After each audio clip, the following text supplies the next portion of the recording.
As I mentioned to many of you that I've been overseas the last almost 10 days, and a lot of people when I was overseas were talking about how to deal with anger. I'm not going to just talk about anger, going closer to where the anger comes from, and how that we can live a life where we just don't get angry.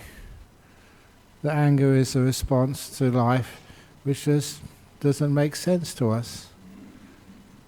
You know, a lot of times, and to understand this, I'm going to go to another little concept and then maybe see if I can use this to understand anger, what we call ownership.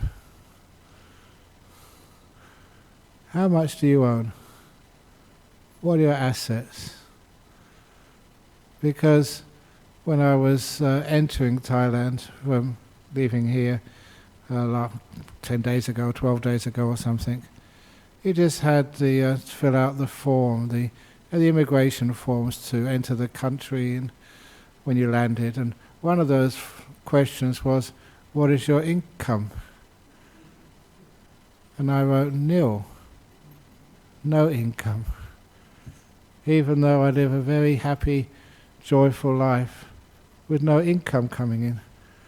And they asked, well, what do you own? It's a wonderful question. What do monks own?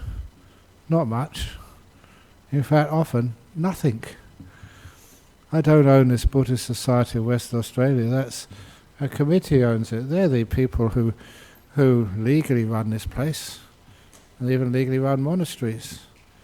So I don't own Bodhinyana Monastery. I don't even own my cave. I don't have any bank accounts. I don't have credit cards. I don't have any assets whatsoever. Isn't that wonderful? I kind of like that idea, because what it does is, I don't think there's anybody in this whole country of Australia who's got less money than monks and nuns. If you ask, if you want to borrow $1 or $10, I'm sorry, haven't got it. And that's fascinating. You can have so little, but still have a beautiful country estate called Bodhinyana Monastery. And you have homes in so many different countries, and I call them homes carefully. And this is what I feel like. I'm just being honest with you. When you come back to Perth, you're coming home. But then when you go off to Thailand, you're going home. Then when you go and visit Singapore, you're going home. And then when you go and visit even Sri Lanka, your friends over there, you're going home. And when I go and visit, England, I was actually born there, went to school there, that's like going home too. You have so many homes in this world when you don't own any one place. So what is ownership, and why does that give rise to anger? It's because whatever you own, you always find that after a while it fades away, disappears and goes. Money comes and goes. They tax it, you invest it, investment stops or whatever, it just goes bust or someone steals it. How much do you really own in this world? Your family?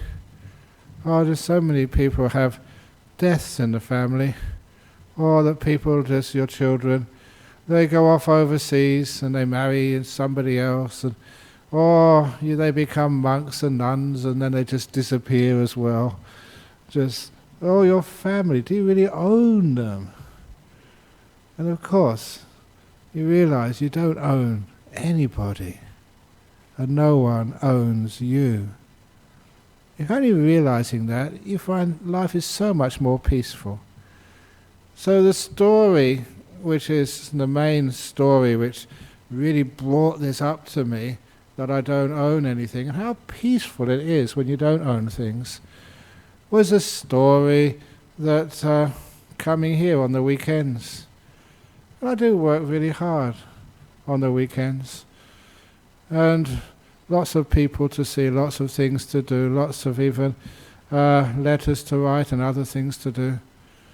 And Sunday afternoon, after this weekend is a committee meeting on Sunday afternoon. Sometimes there is the Dhamma class, the Sutta class. And so Sunday evening, then I look after, see the monks, make sure they're okay. And then Monday, just do some work in the monastery. I was with somebody on a Monday morning after spending a busy weekend at Nolama, at this place here.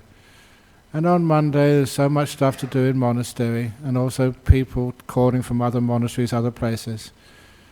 And when I was with another person, a visitor, showing them around, they said, "Oh, you're so lucky, you live in such a peaceful, beautiful monastery." And when they said that, I reacted. I said, "Peaceful monastery?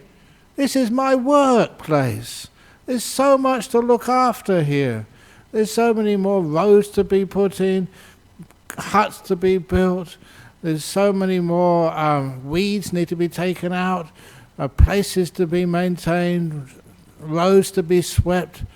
This is such a busy place. What do you mean it's peaceful and it's beautiful?" And I realized that because I was using that place as a place only of work, it was my work site. The office was where I did all the work.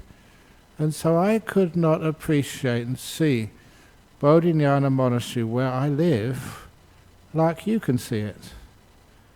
Many of you will go there and think, "Oh, it's such a beautiful, peaceful, calm, wonderful monastery. You're so lucky, Ajahn Brahm, to live there."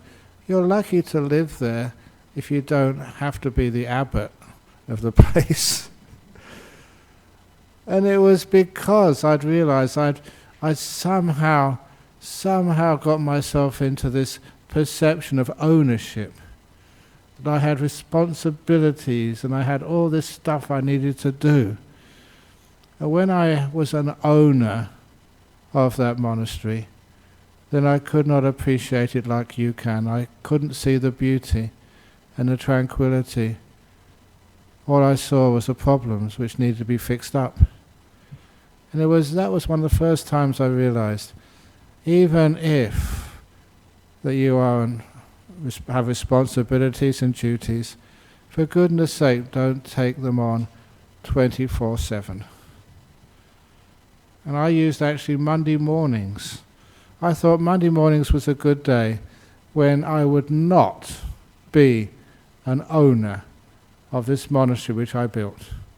I'd only be, like you, a visitor. And I always remembered that practice, because when somebody would come and visit, they'd say, "Oh, there's the plumber is here. Where's that work need to be done?" So "Don't ask me, I'm only visiting." Just like if you were just walking into that monastery on a Monday morning and they asked you, "Oh, just can I ask you some questions on meditation?" You said, "I'm not a monk," you say, "I'm only visiting here." And that's what I said to them. I didn't say I wasn't a monk. I said, "I'm only a visitor. Ajahn Brahm is not working today. He's not here. Just this monk is here, not Ajahn Brahm." Who is Ajahn Brahm anyway? You know, that's another thing which I like when I go travelling, because sometimes when you go travelling, you can just play around being incognito. I was at this Vietnamese conference a few years ago, and one of the reasons I like going to conferences, I don't always have to give the talk. I can actually listen to other people giving talks, which is really cool. So I was actually in the back of this little room listening to somebody else give a talk, actually just before they gave a talk. And I sat next to this other monk. And of course, you know, people are kind and they like to talk. And so he turned to me and said, "Oh, where are you from?" And I said, "Oh, I am from Australia." "Oh, what city in Australia?" said this Vietnamese monk.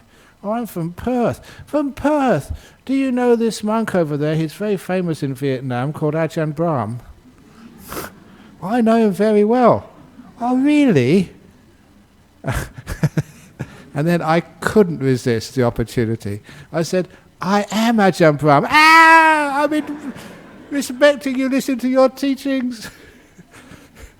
I shouldn't do stuff like that, but it's good fun and it makes a good story.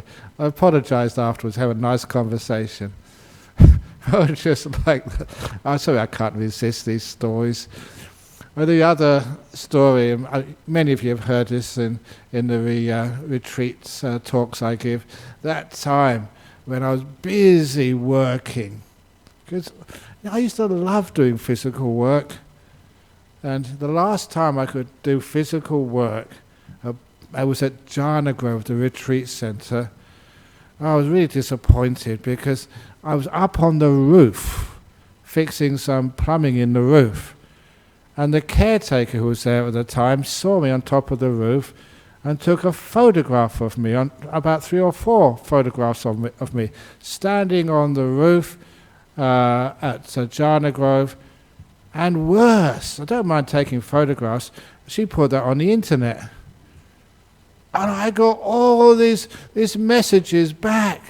Ajahn Brahm, you mustn't go on roofs anymore. We don't know if the rafters can hold you. Thank you very much. But anyway, if you did fall down, we'd lose you. You can't lose you, we've got to preserve you. Oh, that was just so hard. So they wouldn't let me get up on a roof anymore. Banned me from the ladders. But this... so you do fall off on a roof. If I fell off on a roof, I'd just make sure I'd land on my tummy, and there was just so much insulation there, they would just bounce. What was that other time? I was helping with some concrete work. And I don't know, I just like concrete. Mixing the cement, mixing it yourself, which is really great. Shoveling in the sand. It's usually, I still remember it's usually 5 sand, 3, I'm almost forgetting, 3 blue metal and 1 cement. Yeah, that's just the average. If you want to make it really strong, a bit more cement in there. So I was making some concrete, and of course you're shoveling the sand in, shoveling the cement in, and the water, and you get really dirty.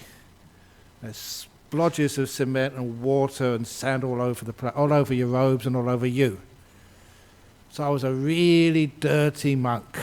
I mean, dirty means like with lots of stains and stuff on me. I've got to be very careful just what I say, because sometimes people just don't understand. They can cut little bits out of the recordings and I don't know where I'd be. So anyway, I was going back to my room to take a shower and change the robe to make it nice and clean. That was my work gear. And as I was walking, there was another lady came. She was a very well-dressed lady. And there's... Please, I can't sort of miss this little anecdote. But at first, it was one of these ladies who was wearing so many bangles and jewelries around her arm. And of course, when you're just walking in a forest monastery, which is very quiet, when you have so many bangles and jewelry on, they hit together, and it's like bells. I really did think it was like the ice cream man had come to visit. Ding, dong, dong, clonk, clonk, clonk, ding, ding. But it wasn't. It was a Buddhist from a traditional Buddhist country. And she said, as we were passing, said, I've come here to see Ajahn Brahm. Do you know where Ajahn Brahm is? She didn't recognize me, because in their tradition they never ever expected a monk to look so dirty as me, with cement all over me. But I was a very quick thinker, so I told her, just go to the hall there, and he'd probably be down there in about 15 minutes. Oh, thank you. So I went and had a quick shower and changed the robes and tidied myself up, and then I went to see her and talk to her. She was really impressed. She said, "Oh, you're a very, very good monk. I read your books, and it's a very beautiful monastery. It's a wonderful monastery where you live, except for one thing. on the way here, I saw one of your monks. It was me. She didn't recognize me. I totally changed. I saw one of your monks, and he was very badly dressed. You should not have that in your monastery. It's not a good indication of how peaceful this monastery is. So please, do something about that. And I said, okay, I'll talk to him later, ma'am. I know who that monk is. I know him very well. Oh, good. And then she bowed and left. Which was the real Ajahn Brahm? I don't care. You don't own any of them. So it's nice when you don't own even your reputation. You don't own your monastery. And even my own robes. These things which I wear. You know what happened once? Actually, where this robe came from. This robe came, I never expected to get this one robe. But when I visited Melbourne about 1.5 years ago, they were doing a fundraiser to help the monastery, Newbury Buddhist monastery over there, which is, they've done the monk side, they're now doing the layperson's part of the monastery. And so when I went over there was one of the monks who comes from here. I ordained him, Venerable Mudito. He said, Ajahn Brahm, we need your robe. It's not this one, the one I had before. We need your robe. I said, why? To auction it. But you can't auction my robe, I'll be naked. Well, not really naked, but, And Melbourne is a very cold place. And so he didn't argue with me. He just took my robe off and gave me another one to wear, which is this one. So even my robe I don't really own. It gets auctioned off to other people. So what do you actually own? I don't mind when people can take these things and give me another, as long as they give me something else to wear. And a nice similar robe. They had a new robe for me. He said, you wear this one. But my old robe is fine. We're not listening. We'll take the old robe. So anyway, just when you don't own things, it means you're not attached to things. So okay, I've now made that jump from ownership to attachment. And many people who listen to Buddhism, attachment becomes bad word, don't be attached. Of course, not all attachments are bad. Be attached to the back of the motorbike when you're driving through heavy traffic. Hold on to the handles of the train when it's moving. So there's some things, hold on to your ticket, otherwise you lose it and say, I'll let it go. That doesn't really make much sense to the people checking you when you get to the other end. So there's some things you should look after. But the idea of ownership, do you really own? What do you own? And I realize I don't own even Bodhinyana Monastery, which is great. So I can go there and just enjoy it, and I don't feel I have to fix it up. That's what happens when you own things. You always think that you should fix it. And sometimes, and I don't fix it because it's not my ownership day, sometimes things they fix themselves. Look, I told this story where was I yesterday? Yeah, yesterday I was in Singapore giving a meditation day retreat. I told people because they were asking about many of the health benefits of meditation. And I've seen these incredible benefits in my life as a monk, and other people as well as myself, when people do meditate. Amazing things you see happening. Just like on one meditation retreat many years ago, that I was meditating, and as soon as I finished meditating, actually I think it was before, somebody came up to me and just whispered, say, come out of meditation, there's a problem. And I came out of my meditation and said, see that woman over there? And this woman, she was meditating, she was twisted so badly, contorted. Usually I would demonstrate that position to people. But if I did that now, you'd have to call ambulance and take me to the hospital because I can't do that. She was twisted around and maybe times 4 times or 5 times that. really badly contorted. And I couldn't understand how anybody could actually do that. And I thought she must be in such enormous pain. But I looked at her and she looked very peaceful, very still. She wasn't moving. And then when the meditation was finished, her body just came back to normal again. But I asked her, I said, please, come over here. I need to talk to you. And I said, during your meditation, your body was really, really twisted. And she was surprised. Was it really? I didn't know that. I was just having a wonderful, peaceful meditation. It was one of my best meditations. And that is when I realized just what was happening. You know what I said? I said, oh, where did you have your car accident? She said, Ajahn Brahm has got psychic powers. Now I know.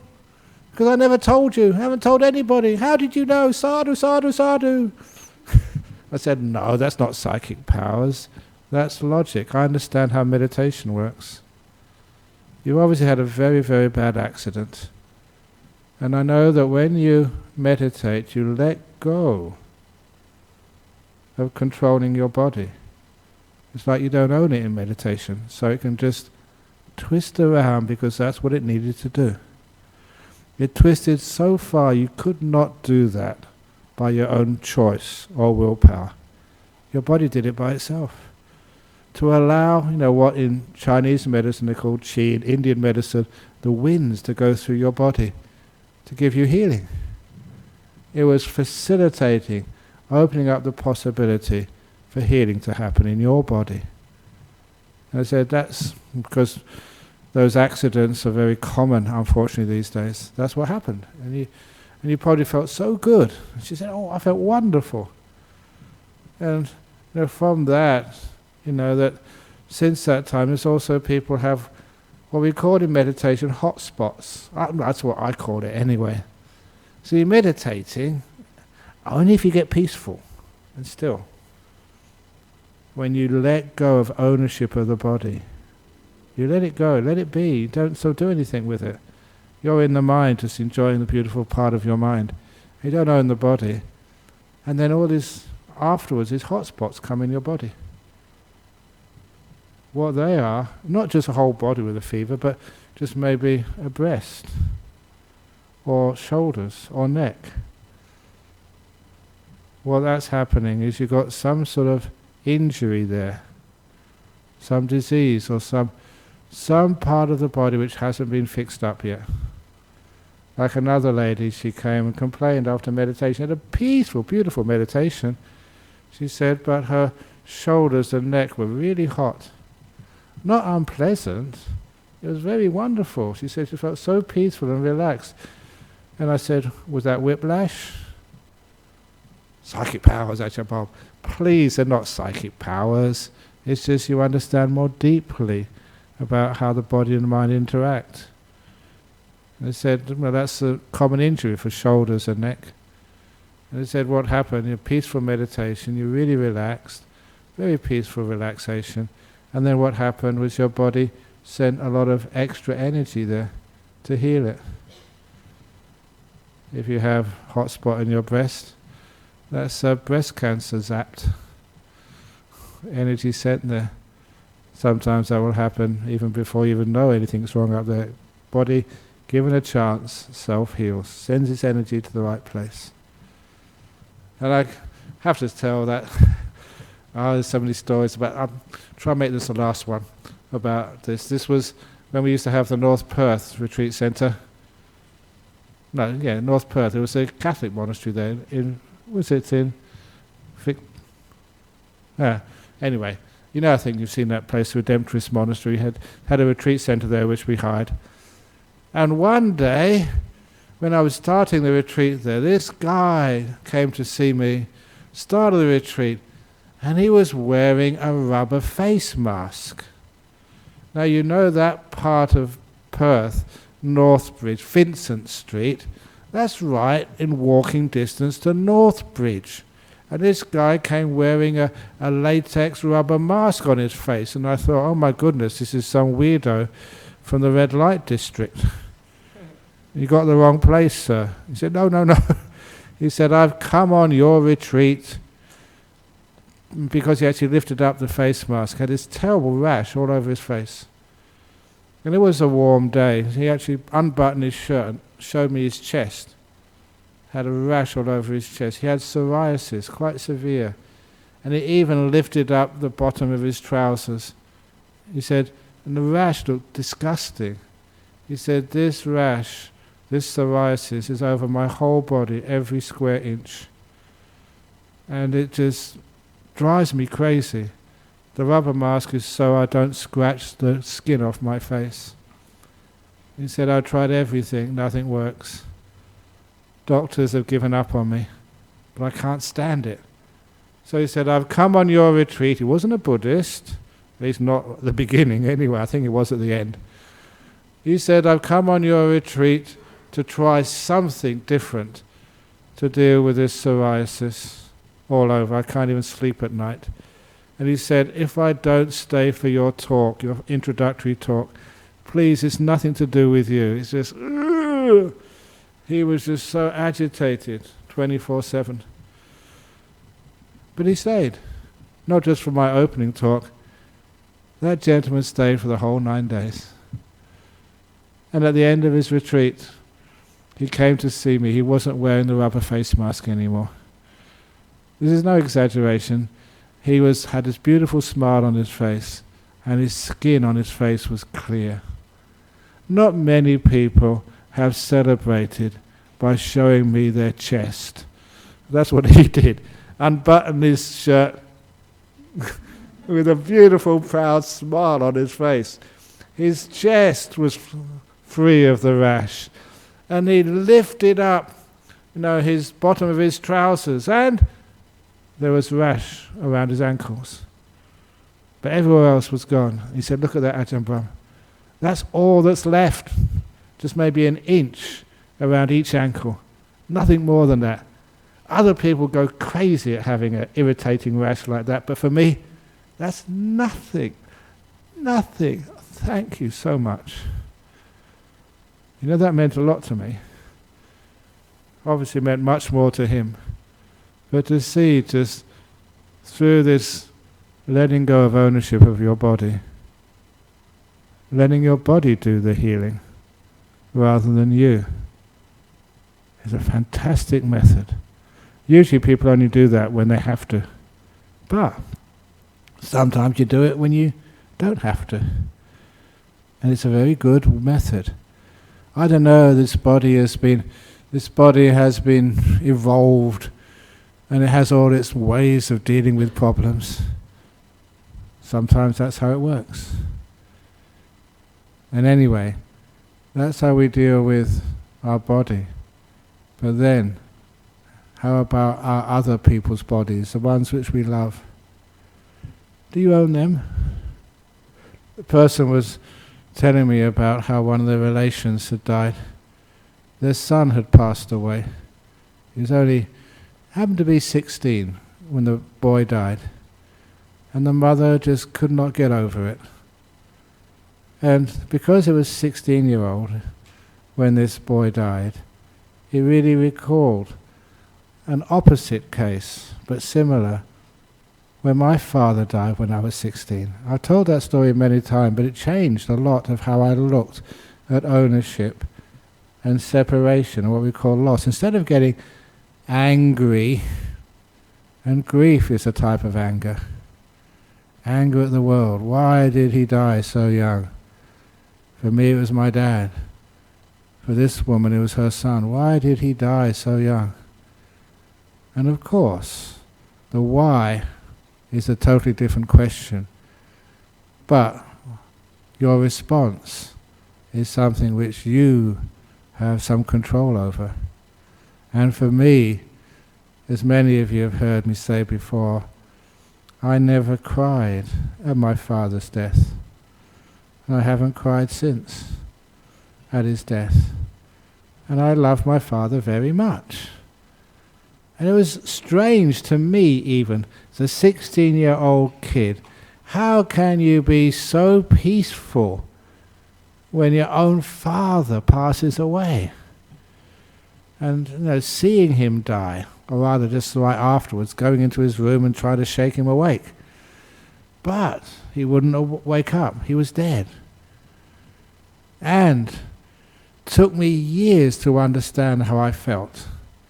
I had an emotion there, a feeling there, but I couldn't put it into words. I didn't know what it was. I was a 16-year-old boy, an English boy. So they're not really emotionally intelligent. It's not at 16, sometimes not at 30 or 40 or 50. But, not all English people, by the way. But when I became a monk, the nice thing about one of the advantages of being a monk or a nun is you have time. You spend so many hours in your hut, in monasteries, you can go on a retreat. Yeah, we do work, but we do a lot of time being just by ourselves. And that was, I contemplated that.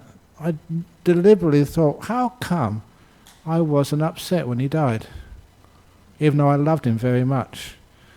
And the simile which I came up with, because I'd recognized the emotion I felt at my father's death. And it was so similar to going to concerts in London. I used to love those concerts in London. In Wardour Street, in Soho, Marquee Club. I became a member of the Marquee Club when I was only about 15. And you're supposed to be 18, but anyway. So I used to go to all these concerts, with these great rock bands and musicians, and not just them. You know this story probably, but I have to tell it. Just going with my brother to this pub in the north of London when I was about 18 or something, and seeing a band, a band, experimental band. The lead singer was called Rod Stewart. There's only about 6 of us turned up to watch, and they still played. Private concert by Rod. I always remember that. But I also remember after every concert I went to, he'd always stand up and shout for more. There was good music. You clap, shout for more, and they would do another few numbers for you. And it wasn't just rock music, it was jazz music and obviously classical music as well. And after the overture had finished, so the encore, not the overture, when the encore was finished, the orchestra or the band had to go home. And so did I. The concert was over. And I knew. I don't know how I knew, because the bands, they changed, but they played new music. But I knew that music, which I heard at that time, I would never ever hear again. I knew the concert was over, and it wouldn't come again. Other concerts would come, but not that one. And when I walked out of those halls and clubs and Albert halls and things like that, when I walked out of there, I always remember that it was raining. Probably wrong. Not really raining, drizzle. This wonderful word for rain which only happens in, I think, London. Drizzle.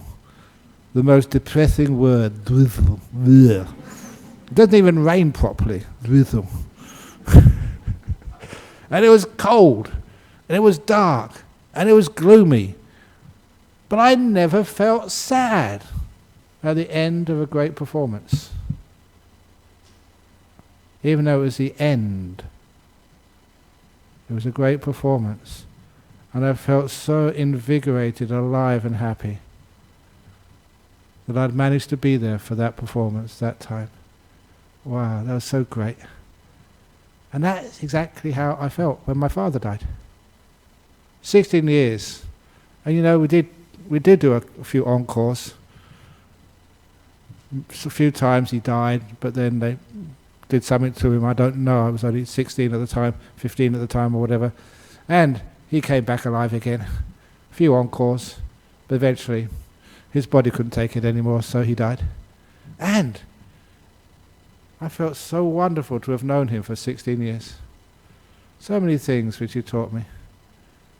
And instead of looking at what I had lost, I looked at what I had gained by being with him for such a long time.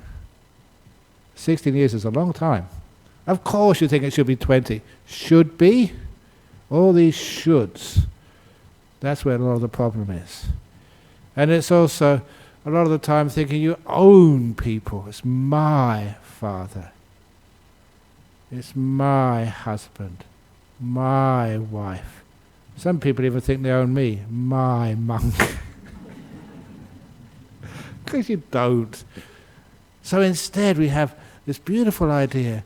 We're with one another for so many days, months, years even. We're with each other and we celebrate that. We celebrate the time. We don't own it. We don't control it. So I'm just so grateful I've had 16 years with my father. So grateful I've known these other people who've been my great friends and accompany. Sometimes we argue, but we forgive and we just learn how to live together.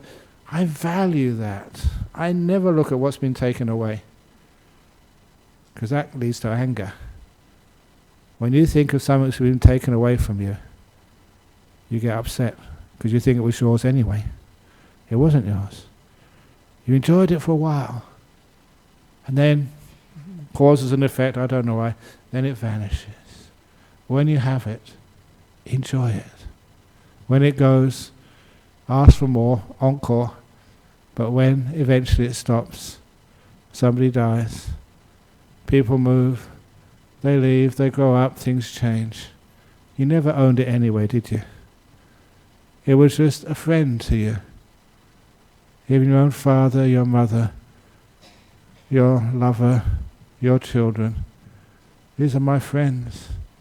We enjoy each other and we love each other so much. But when it's time for the concert to end,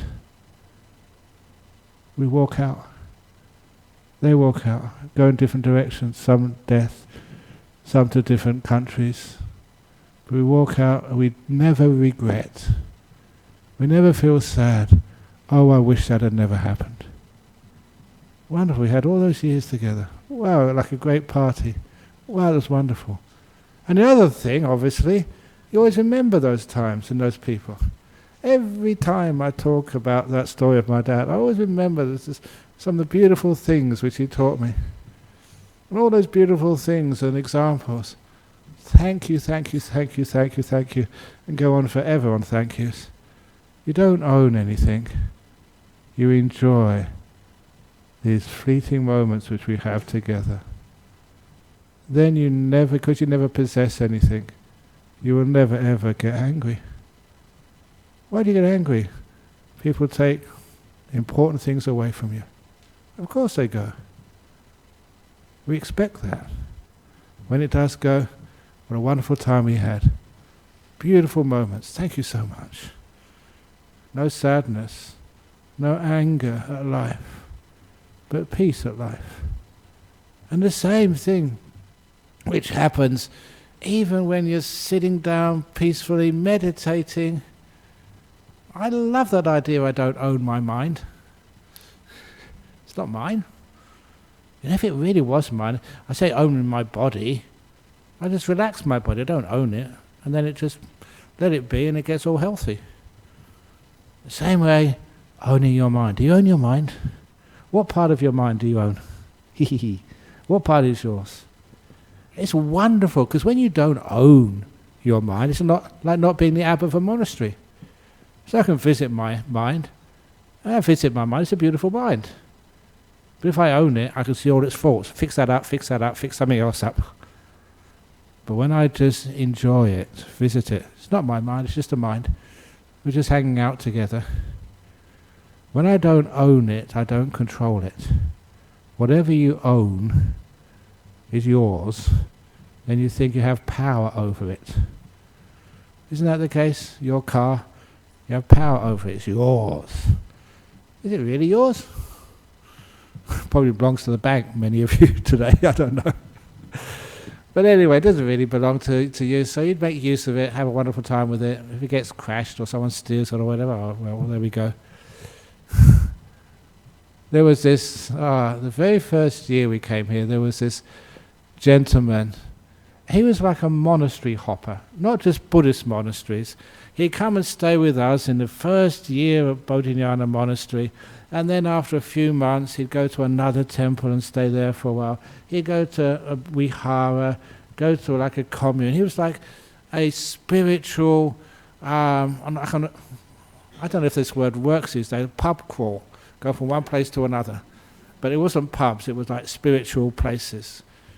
And the only thing which he owned was this incredible motorbike, a Harley Davidson. It was a beautiful bike. And that was the only possession he had. And he said he wouldn't give that up because that gave him the freedom to actually travel here and travel there. So as soon as he got fed up with Bodhinyana, he didn't actually get fed up, he said it's time to move on. And so he got on his bike and he went over to Melbourne, went over to Sydney, we gave him some contacts where to go. And he told me this story, that he, like anybody else, he had to get food and supplies. So he went to one of the shopping malls, I think in Melbourne.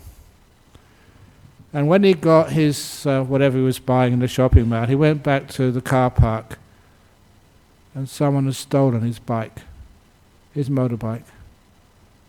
The only possession which was very valuable, someone had taken it away. And that meant that he couldn't go where he wanted to. He was tied down, public transport or everywhere, or whatever. That meant so much to him that, his motorbike, a big flash Harley Davidson. And he said, because he wrote this letter to me afterwards, he said, at first I was angry. This low life, this drug dealer, I don't know why they steal other people's property. But because he'd been in Buddhist monastery about 6 months and he'd listened and learned something, he said, well, this is life. You don't really own anything anyway. So he let it go. And he said that he even went further by wishing the person who'd stolen it that they would have as much fun and joy as he had had in the 5 or 6 years that he'd owned that bike. May you enjoy this motorbike and have great trips on it like I have done. I wish you well with it. He'd actually taken the theft and saw something so beautiful in it. I was very pleased with him that he'd learned so much and he'd reacted in such a positive way. But then he continued his letter. As soon as he thought those thoughts and wished the thief well with the bike, the motorbike, which was so important to him, the only, he didn't have any house or car, the only thing of value which he'd owned. That then he suddenly realized he was in the wrong floor of the car park. Have you ever done that? Gone to the car park, it looks the same. These multi-story car parks in shopping malls, and he was in the wrong story. So he went to the correct story, and his motorbike was there. But he said it's almost like karmic. It was testing him to see whether he could really understand about you don't own things. When you let them go, it's so much more fun. Can you do that? Of course you're responsible. You look after your place, you don't give everything to everybody, but still, you're always willing to let go of things. And just to finish off with a story which just comes up. When I was in Thailand, we had the full moon, not last week, the full moon night of February. In Thailand, it's a very big event, Marga Puja. On that full moon I was there, and it was a clear night in the place I was teaching my retreats in Thailand, so I remember looking up at the moon, it was beautiful. But I also saw the image in the moon. In Buddhism, it's called a rabbit.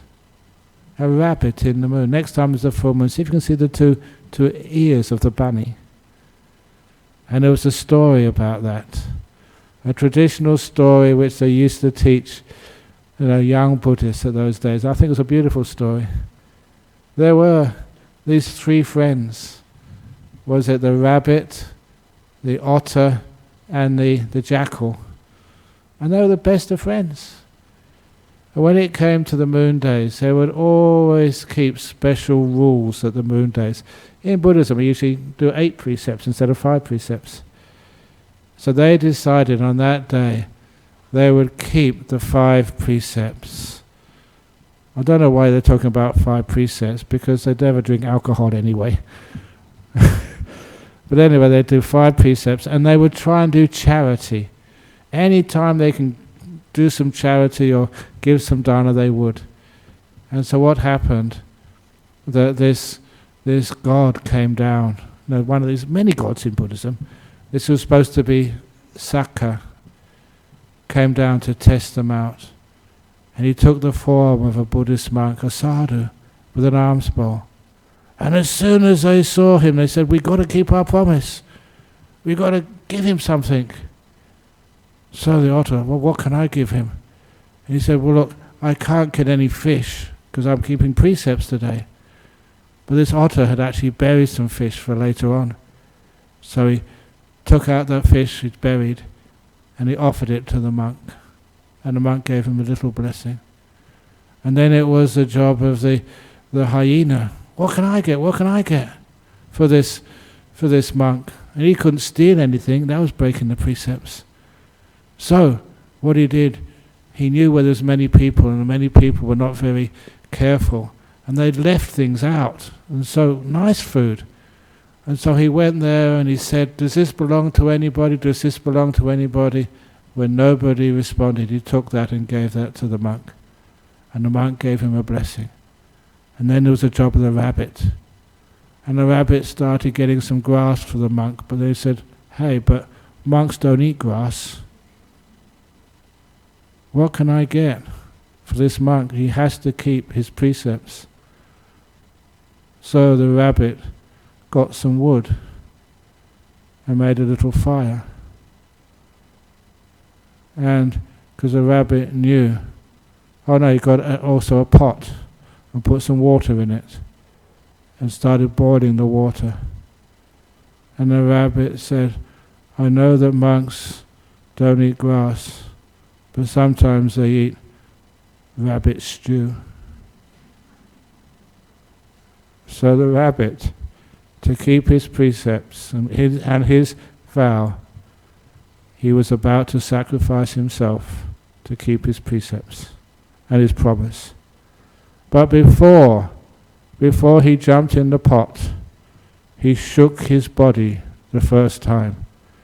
"If there are any fleas or any other parasites in my body, get out now, because I cannot kill you. When I jump in the pot, you will die as well. That's not fair." And he shook his body a second time. And he shook his body the third time and said, "Any bugs, any lice or anything in my fur, get out now, this is your last chance." And he was sincere, so many of those bugs, they just jumped out and just went away. And then, to keep his promise, he jumped in the pot of boiling water. But,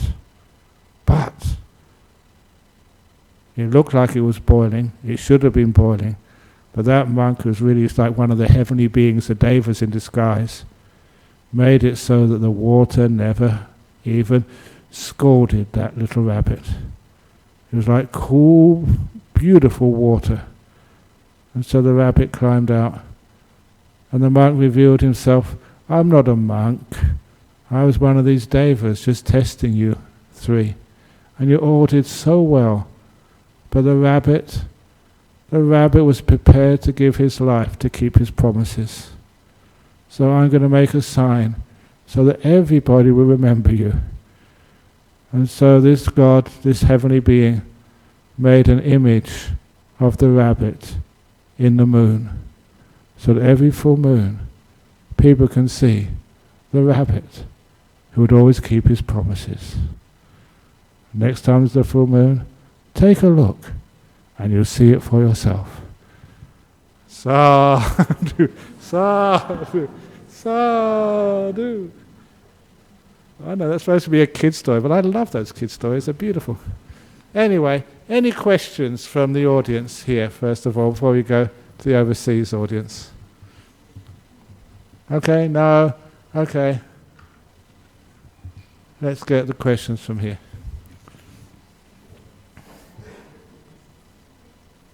Oh yeah, Eddie, wait for the end. Otherwise, see how people go here. Excellent, great. So usually choose 3 questions from Germany, from Texas, and from somewhere else in the USA. I'm a physiotherapist, and if people don't do what I tell them to do for their health, I get angry. What can I do about this?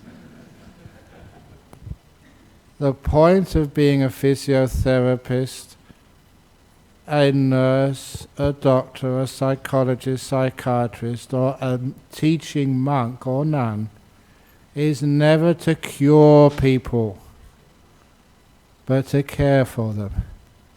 Said that many times. If you think your job as a physiotherapist is to cure people, of course you get angry. And the other person will also react. Your patient. Try caring for them. If you're caring for them, you give them advice and say, this is probably might help you, maybe give it a try, but you don't have to do it. And if you're caring for them, people actually listen. And they take your advice way more seriously if you're caring for them. And they also give you the feedback. They say, well, this didn't work, but that was sort of working. And then together, because you're caring and you're both taking ownership of this problem, amazing sort of the things which you'll come up with and how the healing happens. But it has to start from care. And caring means respecting the other person's autonomy. It's not your body, the physiotherapist. You don't own the body. It's not your ownership. But if you think that's my patient and I have to cure them, of course, that's going to cause you ill will and anger. Caring, if you're caring, how can you get angry when you're caring for somebody? So you just care for your patients, and if they don't do what you tell them to do, don't tell them, suggest to them with a beautiful, kind voice, caring. You know that if you try this, I know many people, it's helped, with a nice soft voice. And those soft, kind, caring voices, and that's where you're really coming from. People can tell whether you're faking it or you really do really care. Makes a lot of difference. In fact, I would say all the difference. From Texas, my husband is in pain from spinal cord injury. He is also paralyzed. He cannot meditate anymore. He is miserable and unhappy. How do I not get angry at that? Getting angry at your husband who's had that terrible injury, does that make the injury any better? Or thinking that whoever did that, whoever's responsible for that, that doesn't make the injury go away. No matter how angry you get at the causes of that problem, anger just makes another person ill. That's you, the one who's getting angry. So there is an alternative. Husband's in pain from spinal cord injuries, also paralyzed. He cannot meditate anymore. I disagree with that. Meditation is not watching the breath. It can be, but meditation, the people in pain and difficulties try and always, well, I said, what was it? I forget who it was who came up. They were really very sick. They were in hospital. They were dying, actually. And obviously in great discomfort. And they said to me, they can't meditate anymore. And I said, what do you mean? Well, I can't close my eyes and watch my breathing go in, go out. I said, oh, you got it all wrong. Can you be in the present moment? I said, how can I not be in the present moment? Just the pain is right here. Great, you've got present moment awareness. Now, can you be aware of just what's happening right now? Of course. And can you care for this? So yeah, of course I can. That's all you have to do. That's what I call the Emperor's 3 Questions meditation, which is really powerful.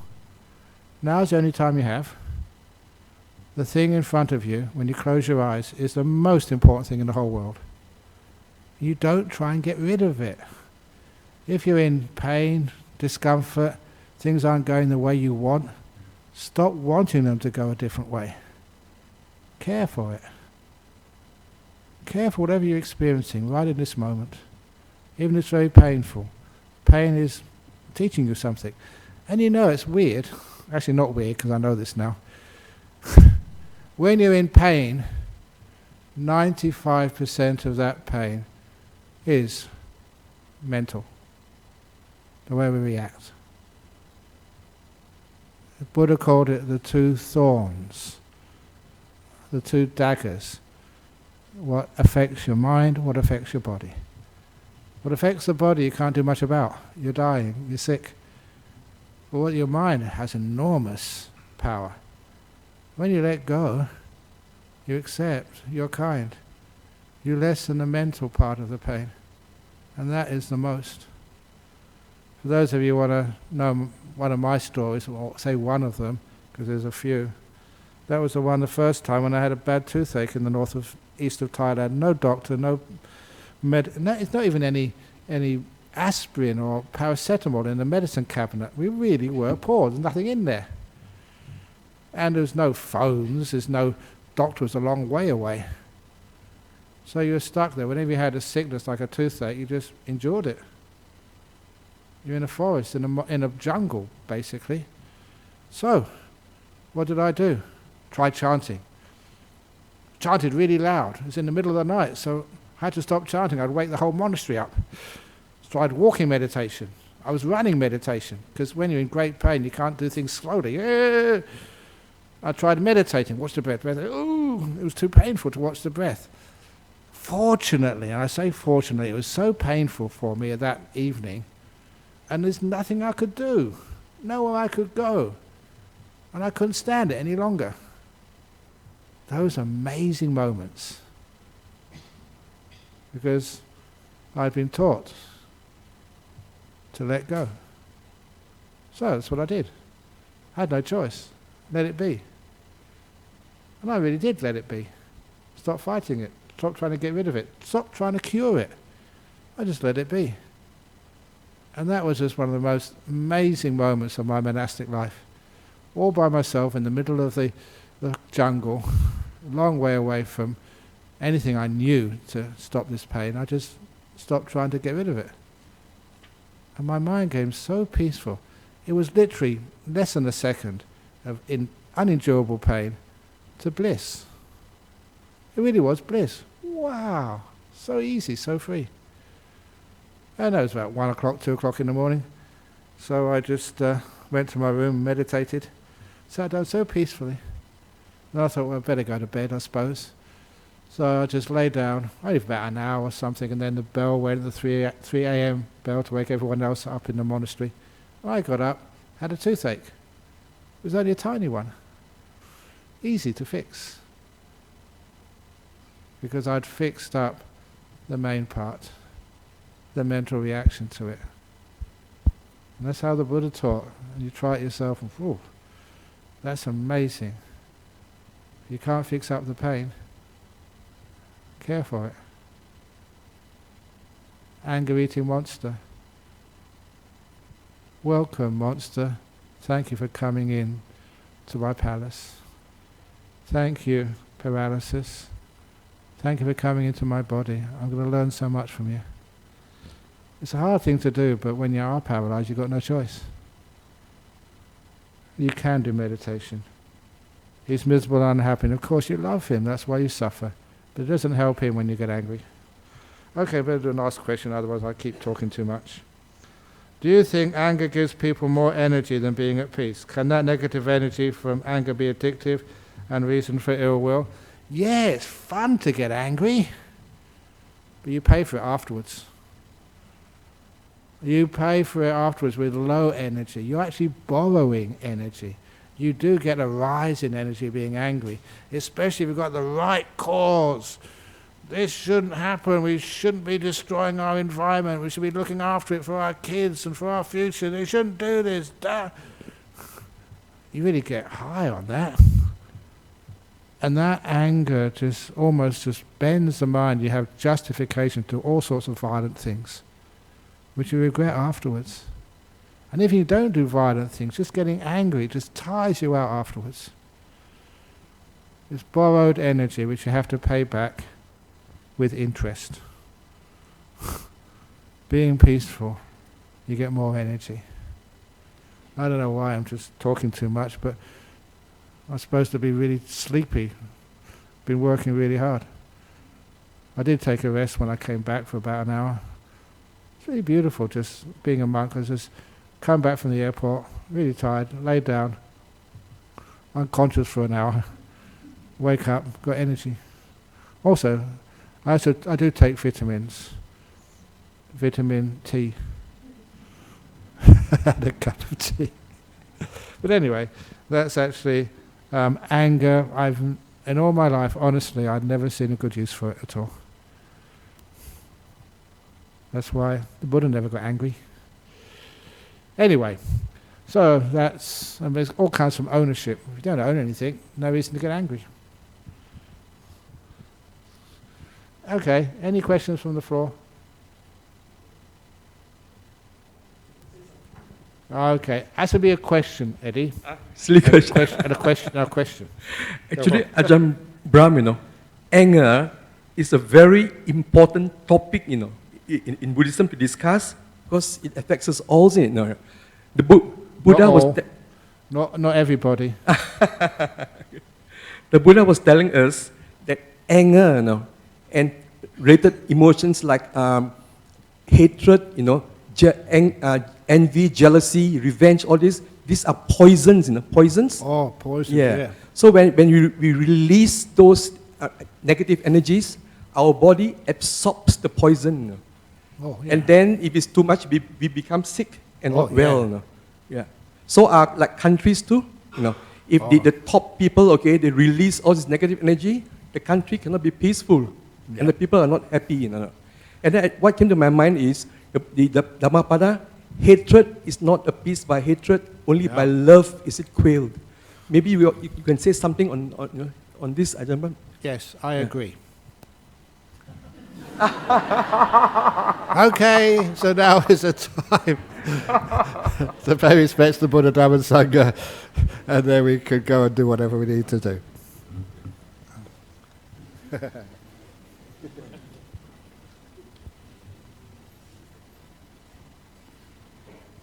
Ahang Sama Sambuddho Bhagava Buddhang Bhagavantang Abhivademi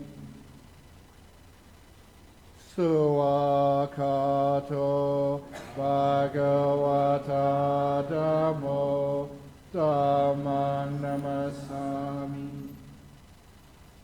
Supatipano Bhagavato Sāvaka Sangho Sanghang Namami.